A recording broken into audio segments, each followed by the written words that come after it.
It is literally insane to break up the greatest team of all time. It was not the flu, it was food poisoning. And Michael Jordan apparently told Larry Bird, "F you." The final night of The Last Dance had a lot to react to, and I can't believe it's over. I was so disappointed when I found out before all this, they weren't gonna let us binge The Last Dance. They'd release it over 5 weeks, but that went by fast. In this video, for the last time, we're doing takeaways and reactions from the last night of The Last Dance. Hey, it's Casey, host of the AM Hoops YouTube channel. We are finally reacting to the very last night of The Last Dance. It was a great documentary, so much to talk about. Hit subscribe and hit notifications because it really helps out the channel. We've got a new time releasing 5 videos per week at 5 p.m. Eastern. Takeaway number 1, this really is Jerry Reinsdorf's fault. Every single person watching episode 10 thought what NBA fans thought in the late 90s. How do you break that team up? They just won a championship and another three-peat. Literal insanity for the front office in the dynasty, not another NBA team. The villain from episode 1 was Jerry Krause, right? I mean, he's easy to hate. Looks like a cartoon bad guy, basically, super insecure. The more he demands credit for the Bulls, the less you want to give it to him. But the truth is, Krause had zero power without Jerry Reinsdorf giving it to him. The team owner has to write the checks, and he didn't want to pay the Bulls' core. Reinsdorf says that if he had paid Pippen and MJ and Dennis Rodman and brought back Phil Jackson, they would be at their peak market value, and it would set the franchise back, signing old guys to fat contracts. I get that, but to think that they could just rebuild shows how big of an ego Krause and Reinsdorf really had. Organizations win titles, not players, is so stupid, and they're still paying for it today. The truth is, the Bulls got lucky, picking the GOAT to build around. The end of the doc did a great job summing up MJ's career with his highlights and adding that quote from draft day, almost saying, hey, MJ accomplished his mission. I just want the franchise and Chicago Bulls to be respected, like the Lakers or the Philadelphia 76ers or the Boston Celtics. Hopefully that this team and this organization can build a program like that. Actually, he didn't accomplish his mission. Today, we just sort of consider them a team that had a great player, not a great franchise. So, Reinsdorf was an ego-driven idiot for not running it back, but at the same time, I think Michael Jordan is kind of delusional here. The best parts of this doc for me was MJ reacting to the iPad, and he heard Reinsdorf and said they would have all taken one-year contracts. That is so unrealistic. I mean, yeah, Jordan had his money set from a huge contract and endorsement deals, but an entire core has never all agreed to return on one-year contracts. I think it sort of sounds good now to go for championship number 7, but it's totally unrealistic. I know some people will blame Phil Jackson for breaking up the Bulls.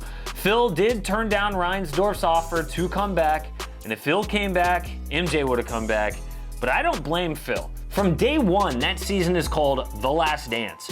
Reinsdorf and Krause say you're not coming back even if you go 82-0. Then the day after they win a championship, they switch it on him. I can't imagine how hard it would have been to accept a huge shift in your life only to give in to these ego-driven guys who think they're the reason the Bulls win championships at the last second. It'd be really hard if you're Phil in that moment going, you know what, after all that, no, I'm not coming back. Screw you.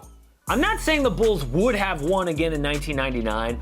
There would have been a lot working against them. I mean, for one, it was a strike-shortened season, so they would have had to pack 50 games into half a year. Not good for an old team. And 2, they would have had to face the Spurs that year. San Antonio had David Robinson, still at the end of his prime, and a young Tim Duncan who was 3 years into a Hall of Fame career. Still, you had to bring back those Bulls, and they messed up. Takeaway number 2, Scottie Pippen finally gets redeemed. This entire documentary has been a hit to Scottie Pippen's character. It's really a shame that you have a 17-year Hall of Fame career, and they focus on your worst moments. Quitting on his team in 1994, not getting surgery before the 98 season. Jordan even called that selfish to the cameras. Reports said that up until now, Pippen has not been happy with the documentary, that he was, quote, wounded and disappointed. Well, he got redemption in episode 10. They did a great job of setting up the fact that his back was bothering him before tip-off. I still can't believe they were working on his back with a reporter on TV talking about his back. He lands after that dunk, and you can see the pain in his face. Pippen is just dragging himself up and down the court, being a decoy. He struggles to get up when he falls down off that screen. He still manages to score points and get a steal. Yes, Pippen may hate how he came off at parts in the documentary, but the lasting image of him is fighting like a warrior to help win that 6th title. Takeaway number 3, the Steve Kerr spotlight. You know, a lot of people are asking why Luke Longley wasn't in the advertisement for The Last Dance, why Steve Kerr was. Look, the fact is, they're trying to get people to watch The Last Dance. Putting Luke Longley on is not going to attract a ton of viewers. We know Steve Kerr. He's had one of the most public post-playing careers of anyone on those Bulls. He was a GM and a TV analyst and a Hall of Fame coach now. Hey, if you want to know about Luke Longley, go check out this video, What Happened to Luke Longley.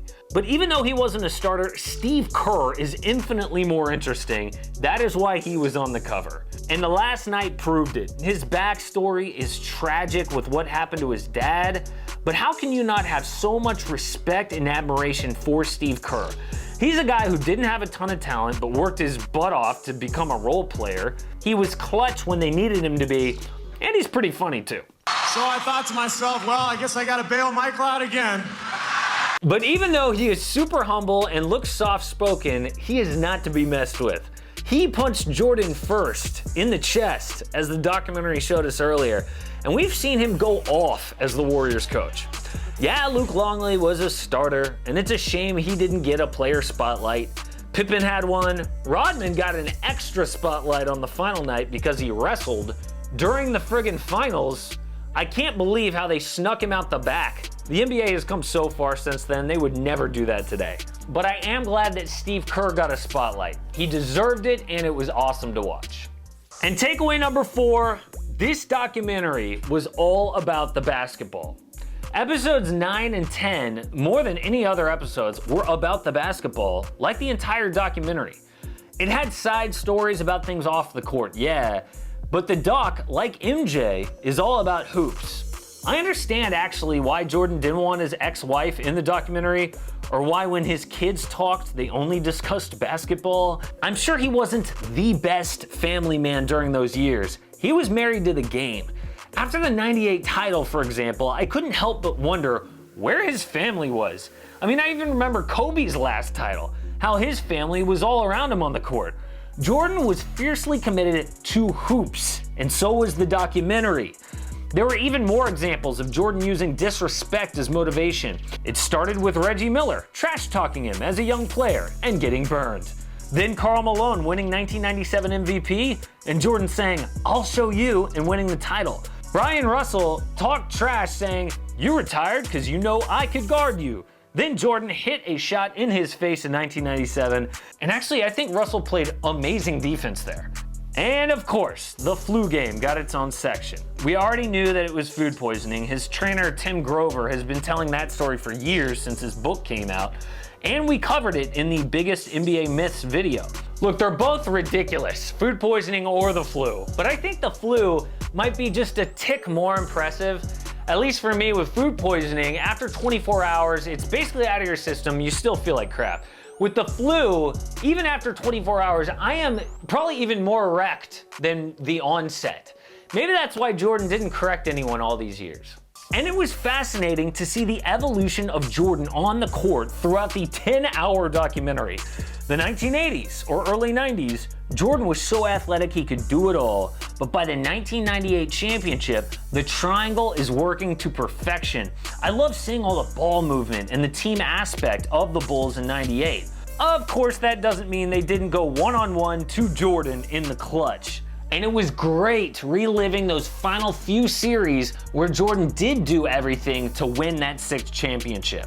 No, he didn't push off Russell for his last shot as a Bull. Reggie Miller definitely did push off in the conference finals. I can't believe they didn't call that. I love the details of what you see with the HD film, like John Stockton on that breakaway, looking around him for a defender as he's running down the court. The best behind the scenes moment of the final night was Jordan with some serious trash talk to Larry Bird after beating the Pacers. Y'all gave us a run for our money. Look, this wasn't a perfect documentary. It was a look at MJ by MJ. It wasn't an unbiased look. He signed off on everything. If you're looking for a complete picture of Michael Jordan, this wasn't it. But if you're looking for a documentary about the greatness of MJ on the court, this was it. This let us relive what we all love about Michael Jordan at the end of the day. And I'm so glad we got a true basketball documentary while we don't have games. And after 10 hours, I am ready to say this was my favorite basketball doc of all time. Support AM Hoops and click subscribe. Don't miss a daily NBA video.